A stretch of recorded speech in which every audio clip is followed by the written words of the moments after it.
Welcome to the Lovecars on the Grid podcast, your global motorsport roundup with me, Tiff, Needell and Paul Woodman.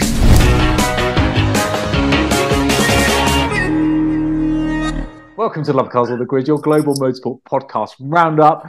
Plenty going on. We're early into the season with World Rally Championship, Formula E. We've got the young guns chasing single-seater glory. There's lots going on, actually, but we're going to start, Tiff, with Formula One news, as we always do. Yeah. There's a bit of a war of words between the FIA and the whole media, and it's a bit of confusion as well, isn't there? Well, it's a bit dramatic this week, with Ben Sulayem stepping back. So, first of all, we had Ben Sulayem saying, he was going to censor all the drivers. They couldn't make any political statements. And then we had, Domenicali, who runs the Formula One manufacturers club, saying that they're not going to hold anyone back.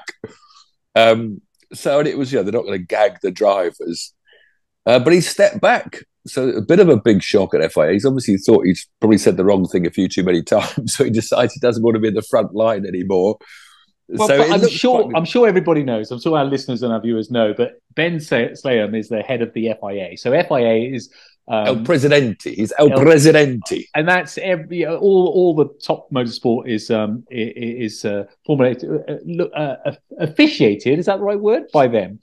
Yeah, they run the rules. They run the rules for motorsport all over the world. And then, of course, you got Formula One, which has become just a massive, entertainment company, has it really? So, there's FOM, which is the Formula One manufacturers, which Domenicali is in charge of. And then, there's Liberty. Formula One, Liberty Media, yeah.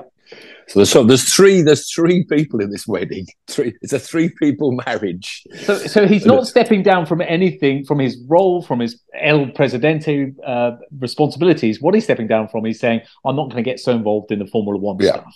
Data operations. He's Chanfor Nicholas Tombay, pronunciation apology. Always apologise every week. He's a Greek guy. He looks really like he could be the right man, because he was a designer at Benetton, McLaren, Ferrari. And he went to join the FIA in 2018, so he's been there for 5 years. He's a bit of a poacher turned gamekeeper, which is, if he was working with Benetton, they had a few scandalous accusations aimed their way with traction control, and McLaren, who had the scandal of buying some prints. So he could be a good man. Hopefully that will work. And I bet we have less controversy. Sulayem at many Formula Ones over the year, which is going to over the season, which is going to kick off in a few weeks, which is exciting. I was a little insight to this FIA stuff. This is just one item, right, that they had an argument about last week. It's the weight of the cars. We all think they're like juggernauts anyway, but there was a massive argument about the difference of 2 kilograms. Because apparently last year, the minimum weight was 795 kilograms, which they're up to 798, 3 kilograms more, because we made you reinforce your floors that were all flexy and causing the porpoising. So they imposed that as a sort of extra, but they promised to go back to 796 this year, one more than 1 kilogram. But then apparently, due to the administrative oversight of the FIA, they didn't officially say, no, we're going to stay at 798. So then they had to go to the teams, they hadn't put it in the regulations, and ask the teams, can we stay at 798 and not 796? And it needed 8 manufacturers to agree, and they wouldn't. So obviously some manufacturers thought that they can get down to 796. So at the moment, I think it's staying at 798, because then, that's right, the FIA then came up, okay, well, if you won't vote for us, we've got another regulation we'll use.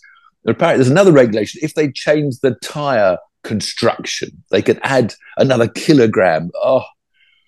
And to my mind, this is great meetings and committees. And I think, the cars are too heavy anyway, but you don't want them to be too light so that the drivers are made like jockeys at horse racing and don't eat for a week before because the designer says you're too fat, mate. But surely they should be agreeing this before a few weeks before the season starts. There was an administrative error. Oh, crikey. Just call it 800 kilograms and be done with it, for God's sake. The trouble is, they probably think, they always say that a kilogram heavier will lose, that's 2 seconds a lap slower. The fuss they make about these extra kilograms that apparently cost, half a second a lap. And yet, once the race starts, they're all full of fuel. I mean, they don't seem to be much.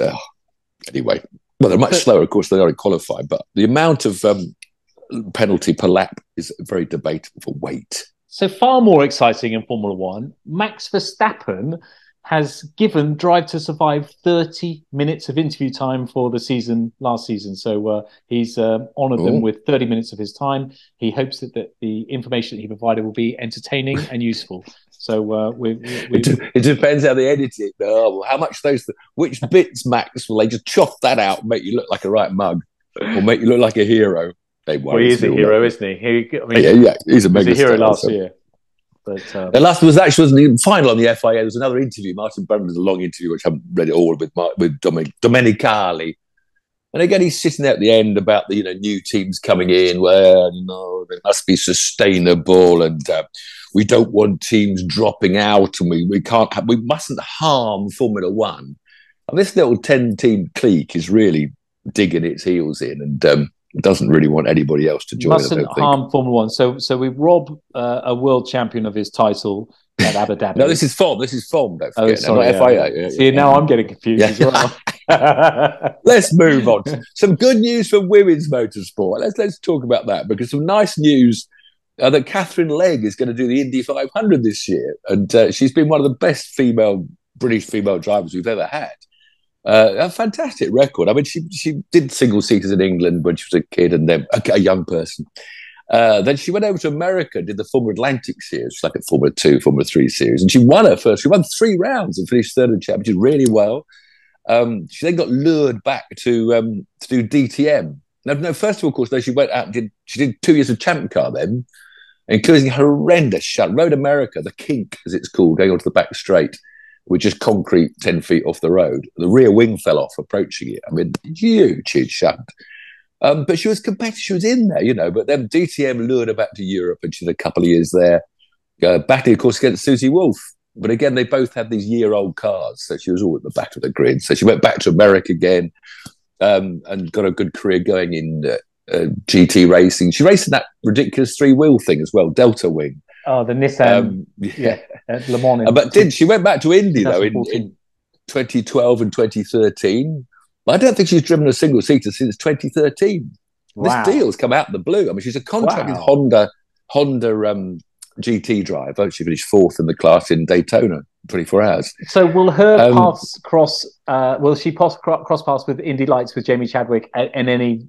No, it's just a one-off. It's a one-off deal. Obviously, it's a publicity thing. She's a Honda. It's a Honda engine, so it's a Honda entry.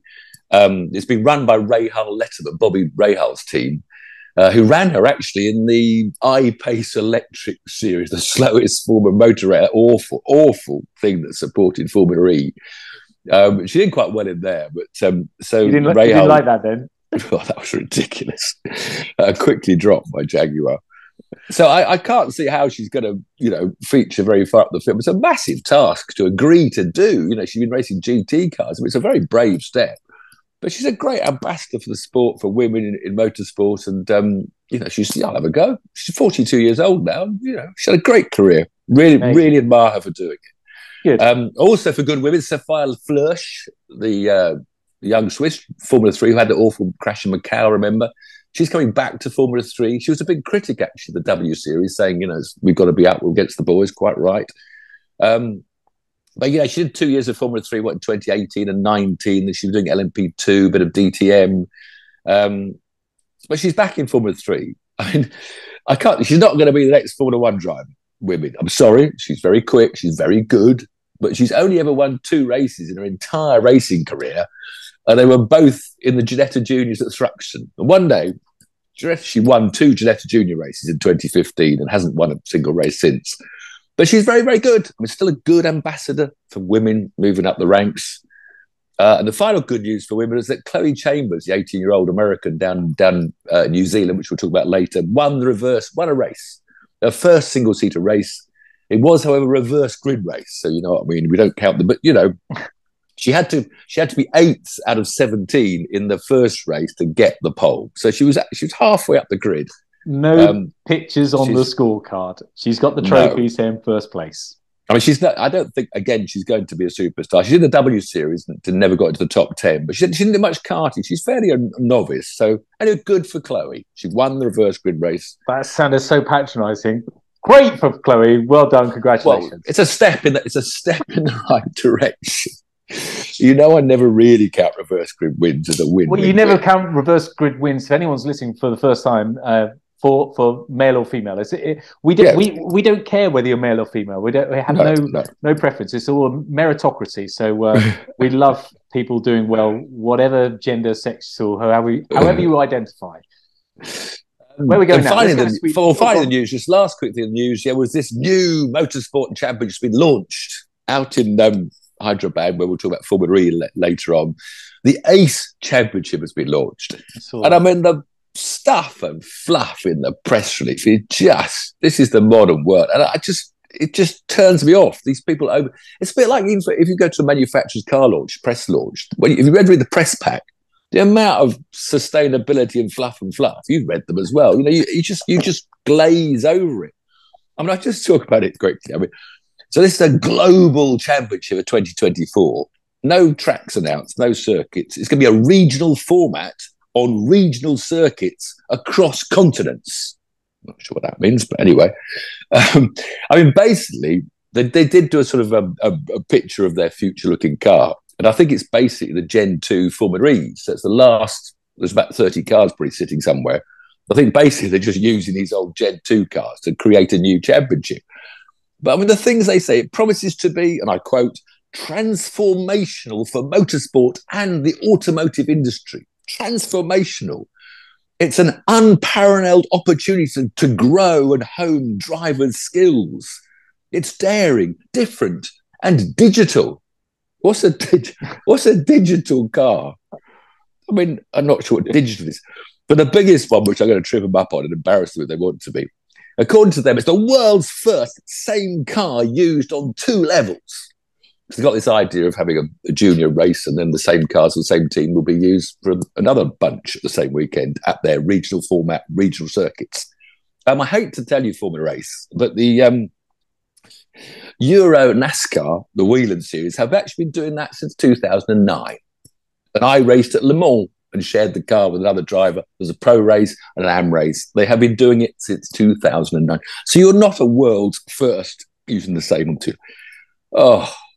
But Ginetta do juniors and seniors, don't they?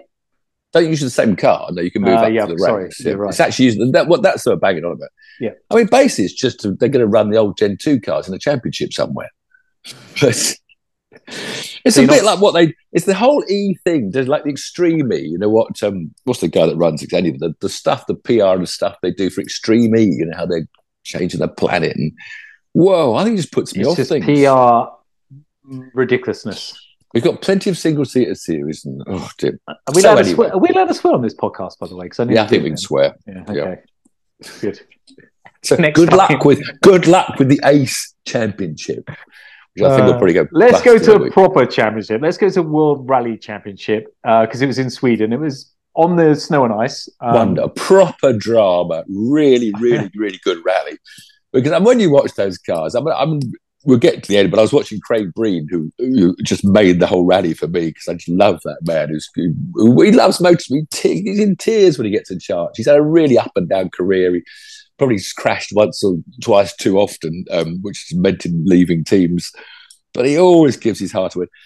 And just those Swedish stages, I mean, they're coming down. They were doing, I think it was 130 miles an hour in long straights in one of the sections, and they're coming to a 90 right. Now, you and I will be looking for the 300-yard board meter, 200-meter, where's my braking point? I mean, it's just all white. And you've got to go down to about 30 miles an hour, or you'll be in a snowbank, or you'll be 2 seconds too slow if you brake too early. I mean, it's incredible skills. And they also give it a bit of a Scandi flick before they go into the they bounce off the snowbanks on the way out. But it was a hell of a... I mean, I have to point out again that the trouble with rallying as a sport is it's this... running order at the beginning. It's almost what some people want Formula 1 to be. It's quite often like the reverse grid formula because the championship leader, Kalle Rovanperä, is he the championship leader now? Wouldn't have been him. Anyway, he was leading the way. So he was going out the stages and there was some low new snow over the ice. So he had to get the snow out of the way. So he was slower. Whereas Craig, because it was his first rally, he's not doing a full series. He's sharing the car with Danny Sauter, the Hyundai. He was like Yates' runner. So he did have better conditions. So you have to always put that in. It's a bit like a reverse grid race. But nevertheless, he just drove brilliantly. And he pulled out about a 4 or 5 second lead. But going into the last day, the Saturday it was, the third day, Ott Tanak was tracking him down in the Ford. That's quite a good story because Craig was dropped out of the Ford team he was with last year, and Tanak left Hyundai and came into the Ford team. So there was 2 good stories because it was Ford who eventually won it, and it was Craig, who we all love. But it's slightly annoying because on the Saturday afternoon when he lost his lead, he had a 5-6 second lead and it dropped to an 8 second deficit to Tanak on the Saturday. He had his flipping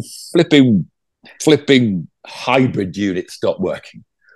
So many of every rally report, there'll be at least 1 or 2 or 3 drivers at the end of the stage saying, my hybrid didn't work on that stage. So they've lost power. And these huge long straights in Sweden, having that extra hybrid power would have made a big difference.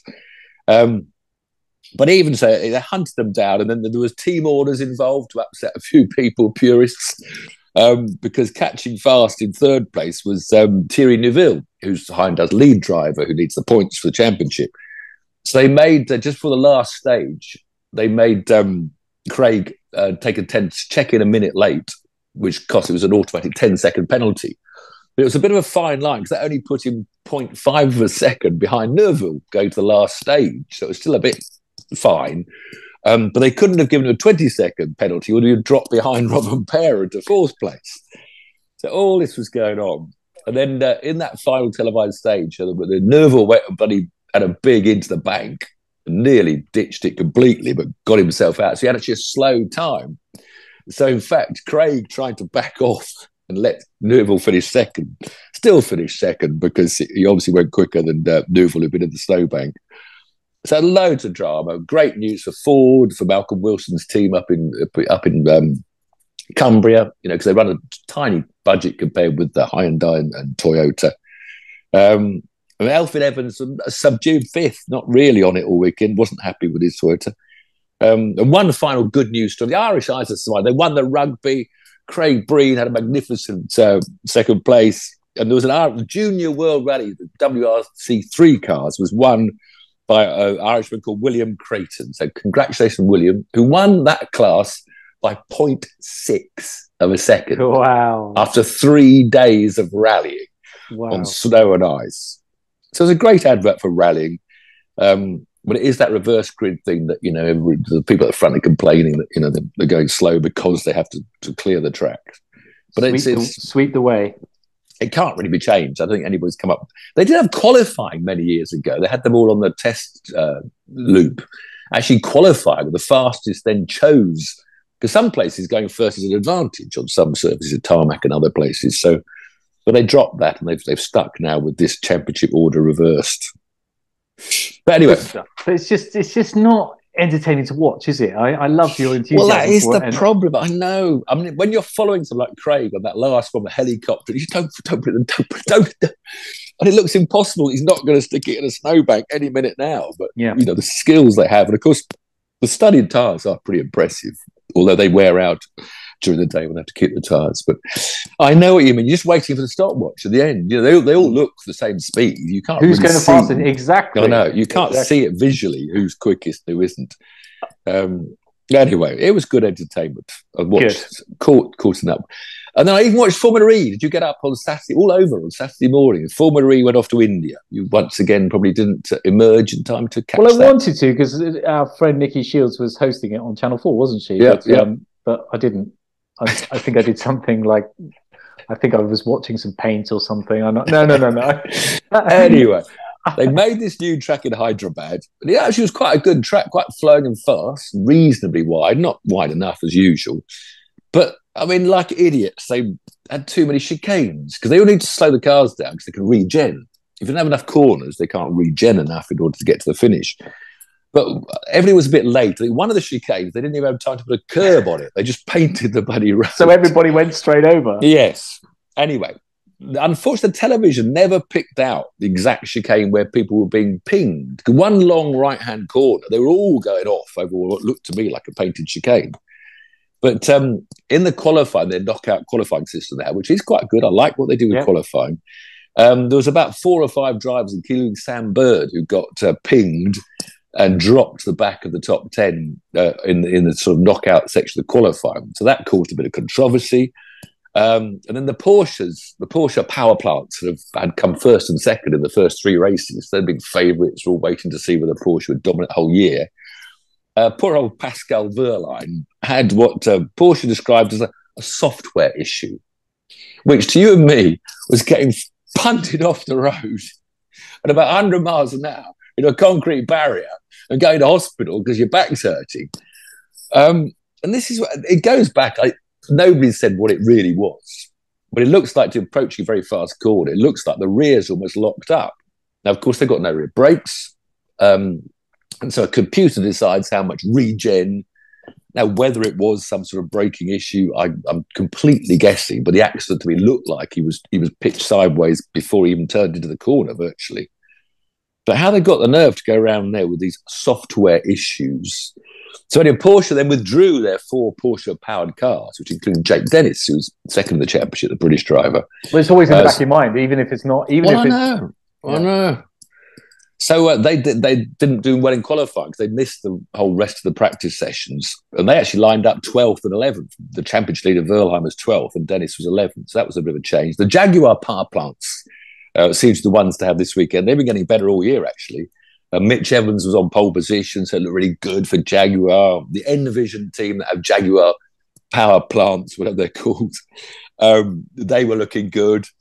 But unfortunately, Sam Bird's weekend went from bad to worse because in the melee of about halfway through the race, or a quarter way through the race, because a bit of overtaking goes on, because of course you've got to go into that stupid off-ramp to pick up your attack zone to get more power, which basically normally means you lose 2 places picking it up and you gain 2 places back using it. So you're all back where you were. Anyway, in the middle of this, they're always going round nose to tail because they're all trying to save their power. But Sam Bird completely cocked up braking for the hairpin and took out his teammate, Mitch Evans. So both Jaguars were out on the spot, which sort of opened up the race to others. But in fact, it was Jean-Eric Verne in the Penske was leading at that time. He qualified second, so they were in good form. Meanwhile, good old Jake Dennis, our boy, had come up from, where was it, 11th, I said, to 3rd place, going to get the championship lead back, when he was punted after a restart pace car session by Rene Rast in the McLaren. It was one hairpin, but they all tried to overtake and it caused all the controversy. So that took out Jake Dennis. And Jean-Eric Verne then was leading, but he had 2% less power than Nick Cassidy in the Envision. It was on his tail. So then the last, this is when I lose my rag again, because the commentary then for the last 3 laps, Jean-Eric Verne has the whole field now bunched up behind him because he's just blocking everywhere. He's just lifting and ghosting. He's like one of those police wombles when they're out on the motorways and they get out in front of you and just slow you all down. And the commentary was just all, he's got 1%, whereas Envision, they've got 3%, he's got 2% more, but the one car behind's got 1%. They've got 5 laps to go, he can't make it. He's only got 1, he's down to 0.6%. Can't keep up. Anyway, to me, it was quite obvious Jean-Eric was going to hold it off because he's a brilliant blocker.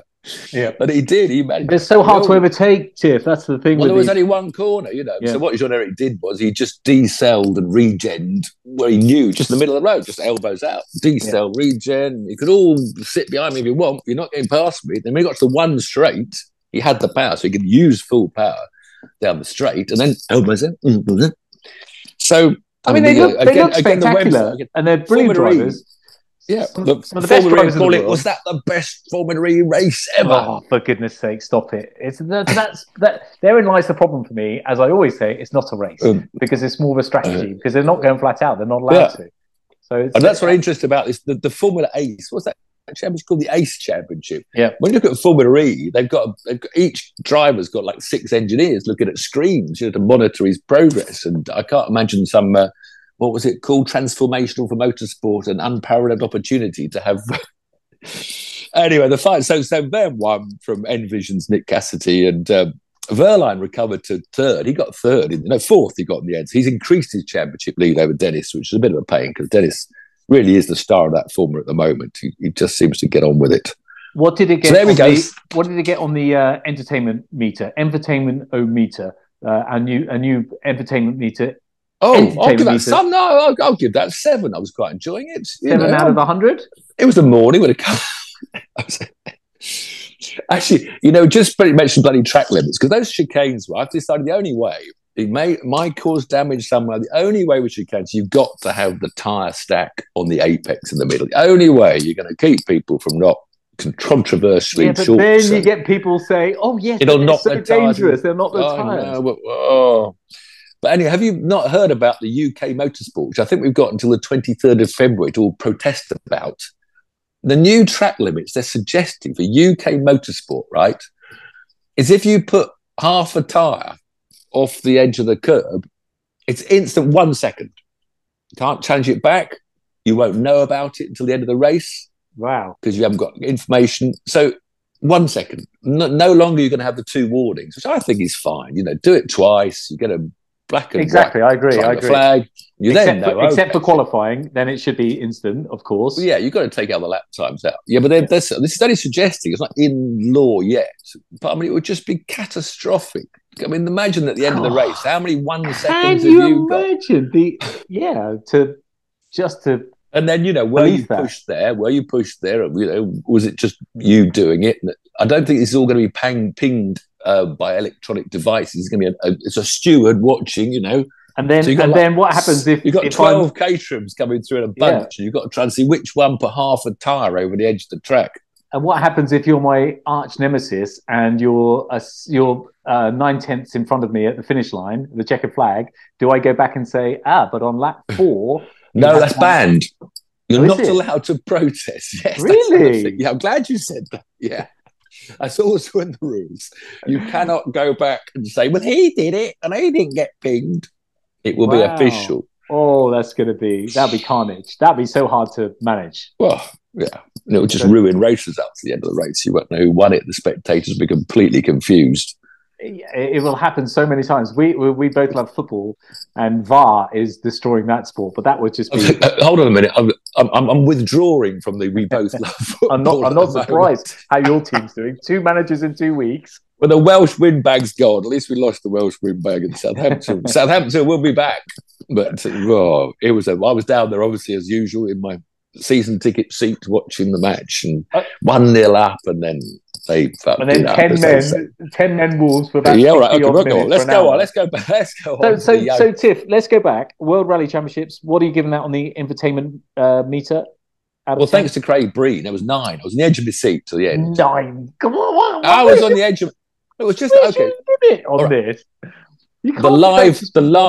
The end of the live. I had to watch it fast forward because obviously even the live final stage is pretty dull because they always start the shot of the wheels low, wheel spin off the line, on boards. You just destroyed the entertainment meter already because people aren't going to take you seriously now, giving that a 9. I had a happy weekend. Okay, so I think finally we got the younger people. Let's go to the younger people. Our penultimate weekend for some, the final weekend for those in New Zealand, as we follow our review of the kids that are going to be in Formula One in 6 years' time, hopefully for them. Maybe sooner. The Formula 4s and Formula Regional Middle Easts were at the Dubai track again. I thought they were at Abu Dhabi.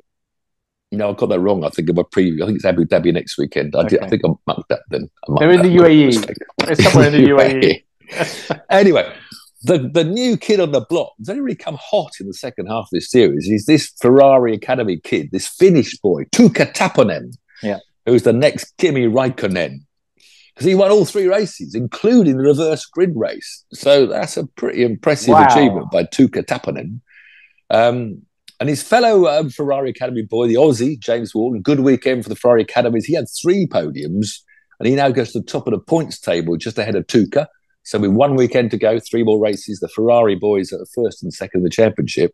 Was a bad weekend for McLaren's boy, Hugo Chukwu, who had an awful weekend and dropped down the points. He had 1 third place, I think, or not even that. And I don't even have a third place, but he's fallen back to 3rd in the points. So All to play for in the final weekend of F4 UAE next weekend. I'm glad you did the pronunciations, by the way. Whereas the Formula Regional Middle East has pretty much settled down into a walk-away win unless things go really wrong for the Mercedes protege, Mercedes Academy, Andrea Kimi Antonelli. He's pretty well out top. He had another win. But there were 3 podiums for the British driver, the Nico Rosberg's protege, who started his career mainly raced in Germany with Nico Rosberg's kart team and then Formula 4. So Taylor Barnard is now solid second at the point. So we should have a Brit second in the championship at the least. So is there any finale where they take the Southern Hemisphere, Northern Hemisphere and sort of have a season finale? That would be a good one, wouldn't it? North? No. It costs enough for these children and their fathers and these young people with their Ferraris and their fathers' partners and sponsors and academy money. Because that academy money doesn't pay for the whole lot, I don't think. I'd be very surprised if they pay the entire budget. I don't know. It'd be interesting to find out. Do those Ferrari Academy boys? How's that budget looking with Corvette Brands Hatch? How's that looking? I haven't heard recently. You're in charge now. Team manager. So then finally we go down under to New Zealand, which was their final weekend, and at the Taupo circuit. And 1 win was enough for Charlie Wurz to claim that championship. So our first single-seater champion of the year is Charlie Wurz, the Austrian son, of course, of Alexander Wurz. So he'll be heading back to Europe for hopefully have a successful season. And he just held off the Kiwis, a really good Kiwi, Callum Hedge, who also had 1 win at the weekend, well clear of the rest in second place. So good for Callum, but I don't think he's got a sponsor, whether he'll ever have enough money. It's a sad thing for the Kiwis and the Australians. It's so expensive to come to Europe nowadays. When you think how many used to just come over and work as a mechanic for a Formula 3 team, and work in the workshop and pick up a drive. And, Chris Amon came and worked for Cooper and Denny Hulme. They all came over. Jack Brabham came and worked for Cooper. So it's very hard nowadays for them to come over with the cost of the budgets. And of course, the reverse grid race was won by Chloe Chambers. Yeah, brilliant. So the part-timers haven't done the whole championship. Louis Foster, our British boy, had 1 podium. And Nick de Vries's Dutch little star, Laurens van Hoopen, had a couple of podiums. So all the names of the future.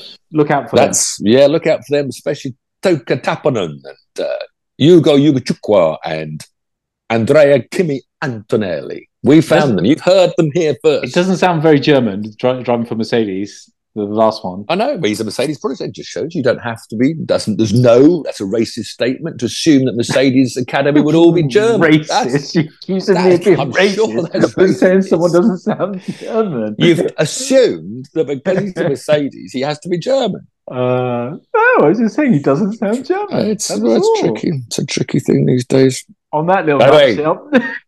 This weekend, boys. This weekend. Don't forget, before this weekend, we've got tomorrow coming up. You need to do some voice stretching and all that. For Lovecars on the Road TV series coming to your home soon. We got some voiceover to record tomorrow. Indeed. So, for the whole episode. But I should be looking forward to the Daytona 500, boys. Yep. I've been hosting a corporate party for the last 3 or 4 years, missing it this year. Not enough people, enough money to go. But I'll be loving that, the 500. Always entertaining late on a Sunday night. And, of course, that Yas Marina finale for the Formula 4 and Formula Regional out in the UAE. Sounds amazing. Can't wait. Did I sound sincere then? I'm worried about my entertainment meter now. I'm going to have to reevaluate that point. You threw that at me. You just threw it at me. I didn't want to be too negative early on, but I know what you mean now. If I've set the bar too high too soon. Yeah, it's quite a broad statement, that one. But anyway, thanks for joining. Subscribe. What do they do? We're not getting. I mean, people are saying nice things on our YouTube page where you can put your comments, but you have to. Where's our button? Our loyal listeners. Subscribe, follow. Brilliant. Absolutely brilliant. We just need to attract maybe another 100,000 more a week. But will we earn some money if we do that? Will we get any money back then? No, probably not. But we do it for love, which is good. Thank you. All right. See you tomorrow, Paul. See you all soon everywhere. Cheers, see you guys. Bye.